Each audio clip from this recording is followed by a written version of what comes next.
میرے پیارے عزیز بھائیو بزرگوں،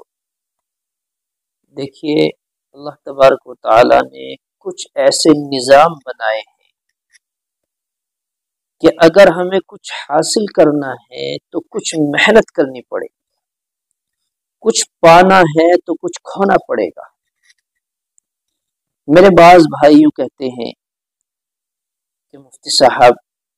حضور اکرم صلی اللہ علیہ وسلم کی زیارت نصیب ہو جائے، کوئی ایسا وظیفہ بتلا دیں، کوئی ایسا عمل بتلا دیں۔ یقیناً بتلایا جائے گا، یقیناً ایسے عمل ہیں، ایسے وظیفے ہیں، ایسی دعائیں ہیں کہ ہم انہیں پڑھ کر نبی کریم صلی اللہ علیہ وسلم کی زیارت سے مشرف ہو سکتے ہیں۔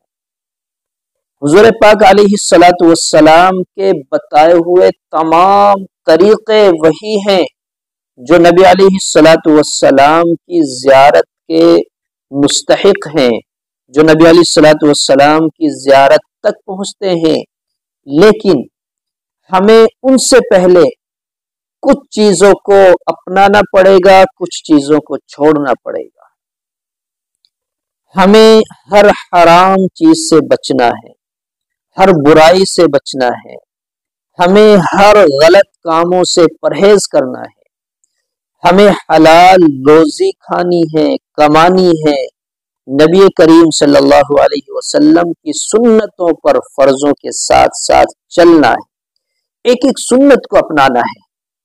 اس کے بعد ایک عمل کر لیں، وظیفہ کر لیں۔ حدیث میں ہے نبی کریم صلی اللہ علیہ وسلم نے ارشاد فرمایا کہ اس وقت تک بندے کو موت نہیں آ سکتی جب تک کہ وہ جنت میں اپنا ٹھکانہ نہ دیکھ لے۔ اگر کوئی بندہ اس عمل کو کرے، عمل یہ ہے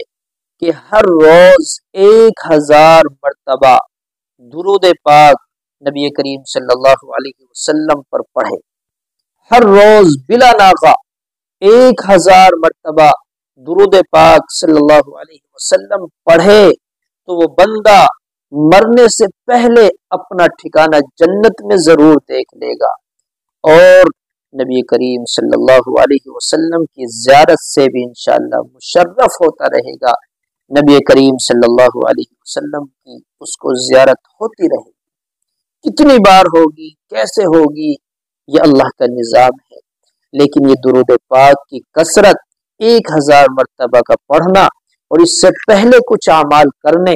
یہ ہمارے لیے جنت کا راستہ کھولتے ہیں۔ اس لیے ہمیں چاہیے کہ ہم دنیا میں نہیں رہیں گے، ہمیں مرنا ہے، آخر موت ہے، آخر اس دنیا کو چھوڑنا ہے، تو کیوں نہ ہم اس تھوڑی سی دنیا کی فکر کو چھوڑ کر اس لمبی خالدین فیہا ابدا، ہمیشہ ہمیش والی فکر، یہ تھوڑے کام چھوڑ کر بڑے کام کی فکر، تھوڑی زندگی چھوڑ کر بڑی زندگی کی فکر کر لیں۔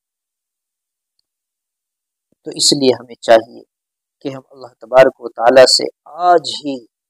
اپنے گناہوں پہ نادم ہوں، شرمندہ ہوں، توبہ استغفار کریں اور درود کی کثرت شروع کر دیں۔ انشاءاللہ ہمارا بیڑا پار ہو جائے گا، ہمارے کام بن جائیں گے، اللہ ہم سے راضی۔